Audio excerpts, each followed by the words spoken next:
عالمی مدنی مرکز فیضان مدینہ سے ایک اسلام بھائی سوال عرض کریں گے. جی صلو علی الحبیب صلی اللہ علیہ محمد صلی اللہ علیہ وسلم. اوورسیز کے بھی ہمارے درمیان اسلام بھائی موجود ہیں امیر اہل سنت. تو اوورسیز کے اسلام بھائی یو کے سے تشریف لائے ہوئے ہیں. انشاءاللہ یہ اردو زبان میں سوال کریں گے.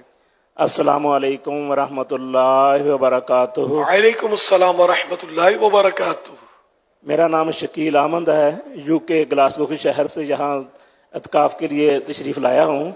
امیر اہل سنت سے میرا سوال ہے، یورپ میں خاندان بہت چھوٹی چھوٹی باتوں کی وجہ سے تعلقات توڑ دیتے ہیں، جیسے کہ ان کی سالگرہ کی تقریب میں شرکت نہ کرنا یا انہیں اپنے بیٹے کی شادی میں مدعو نہ کرنا.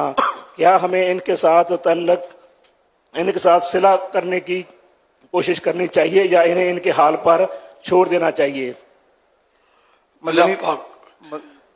مدنی فیس بھی دے دیں ساتھ ساتھ. انشاءاللہ ہر مہینے 3 دن مدنی قافلہ اور انشاءاللہ 12 ماہ کی بھی نیت کی ہے. انشاءاللہ امیر علیہ سنت کو بتا دیں 12 ماہ کب سفر کریں گے. انشاءاللہ اگلے سال سے شروع کریں گے انشاءاللہ. مہینہ ڈیٹ وغیرہ ہو مہینہ بتا دیں کون سے مہینے. انشاءاللہ گھر میں جا کے تھوڑے سے ہے، میں یہاں نہیں کہہ سکتا. انشاءاللہ اگلے سال سے انشاءاللہ شروع کروں گے انشاءاللہ. جتنی جلدی ہو سکا. میرے لیے، میرے والدین کے لیے اور بچوں کے لیے، بچوں کی امی کے لیے مغفرت دعا فرما دیں. آمین. یہ جو آپ نے بتایا نا کہ اس طرح روٹ جاتے ہیں، تو یہ آپ کے یہاں نہیں ہے، صرف انٹرنیشنل پرابلم ہے، یا پاکستان میں بھی ہے. میں نے تو سب کو دعوت دی تھی، انہوں نے 2 آدمیوں کی دعوت دی. ہمارے ادھر نہیں آئے تھے تو میں کیوں جاؤں، مجھے دعوت نہیں دی تو میں بھی نہیں دوں گا. ہم گھر پر گئے تو انہوں نے ہم کو لفٹ نہیں کرائی. ہم نے جا کر دعوت دی، انہوں نے خالی فون پہ دعوت دے دی. تو اس طرح کے پنگے یہاں بھی ڈالتے ہیں. تو شیطان جو ہے یہ لڑواتا ہی رہتا ہے، اس کا دھندا یہی ہے. وَإِمَّا يُنزِغُ الشَّيْطَانُ، آیت مبارکہ. شیطان ان کے آپس میں پھوٹ ڈلواتا ہے. وَإِمَّا يَنزَغَنَّكَ الشَّيْطَانُ نَزْغٌ فَاسْتَعِذْ بِاللَّهِ، کہ اگر شیطان جو پھوٹ ڈلوا دے تو اللہ سے پناہ مانگ. شیطان اگر پھوٹ ڈلوا دے تمہارے درمیان تو اللہ سے پناہ مانگ. فاستعذ، اللہ کی پناہ مانگ. اللہ کی پناہ. اچھا، میں اور آیت میرے ذہن میں تھی، چلو وہ آیت تو مجھے یاد نہیں تھی.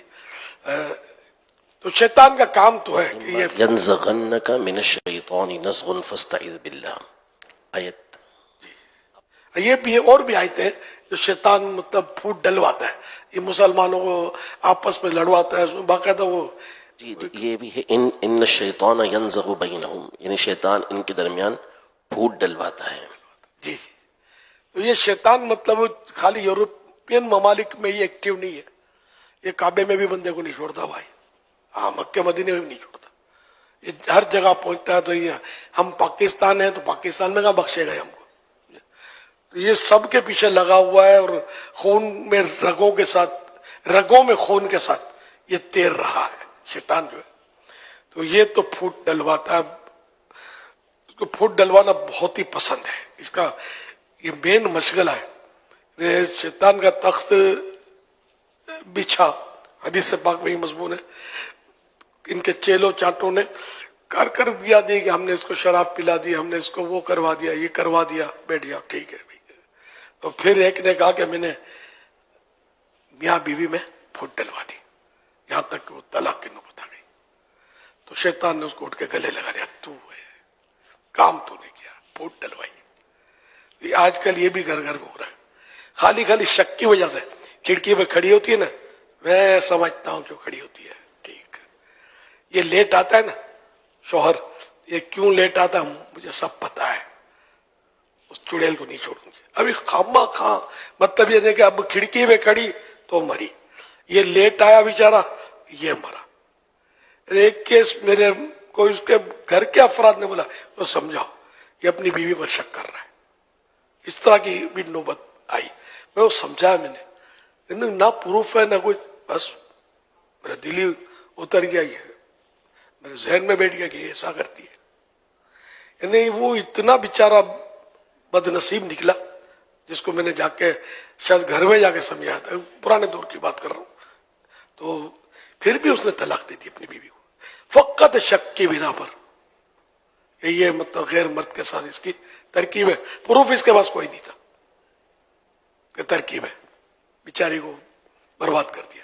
جو لڑکے کو تو گھر اور مل جاتی ہے, لڑکی بیچاری پھر اس الزام میں جس کو مطلب فارغ کیا تو کہیں نہیں رہتی یار.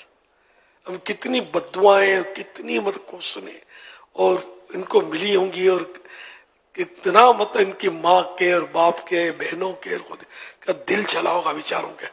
تو یہ مطلب بھی یہ کہانی بہت ہے. اس طرح کے معاملات کی علم نہیں ہے اور احساس نہیں ہے, اور ٹھا کر کے تہمت لگا دی جاتی ہے. تو اس طرح مطلب تہمت لگانا یہ خود بہت بڑا گناہ ہے. جو کسی مسلمان پر گناہ کی تہمت لگائے تو اس کو اللہ پاک قیامت میں ردغت الخبال یہ جہنم کا ایک مقام ہے, ردغت الخبال میں رکھے گا, جہاں جہنمیوں کا خون اور پیپ اکٹھا ہوتا ہے اس پہ رکھے گا. وہ کتنی خوفناک جگہ ہوگی. اور وہ یہاں تک کہ وہ اپنی تہمت سے نکل آئے جو اس نے لگائی تھی. تو اب یہ کہ نکل آئے اس کی شروعات جیسے ایک شرح یہ کہ اس کا عذاب پورا ہو جائے اور یہ اس سے فارغ ہو جائے. تو اس طرح مطلب یہ کہ الزام لگاتے ہیں. غالباً معراج کی رات ایک منظر دیکھا کہ کچھ لوگ زبان سے لٹکے ہوئے تھے, یا اس طرح کا یا خواب میں دیکھا, یا حدیث پاک ہے کہ وہ زبان سے لٹکے ہوئے تھے. اور آپ کی خدمت میں عرض کیا گیا کہ یہ وہ لوگ ہیں جو دوسروں پر الزام گناہ لگاتے تھے, گناہ کا الزام لگاتے تھے. تو کیسی بے بسی ہوگی اس وقت.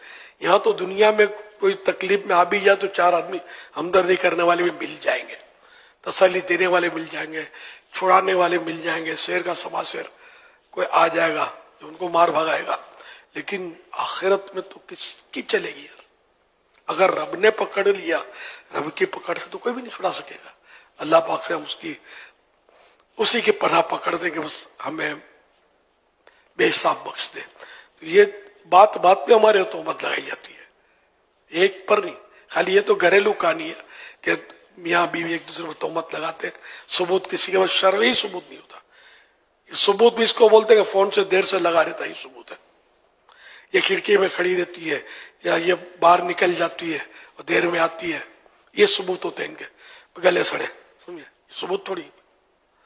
تو اس طرح کے مطلب یعنی کہ یہ علم کی کمی کی وجہ ایسا ہوتا ہے. تو کسی پر بھی تہمت نہیں لگانی چاہیے, حسن ظن رکھنا چاہیے.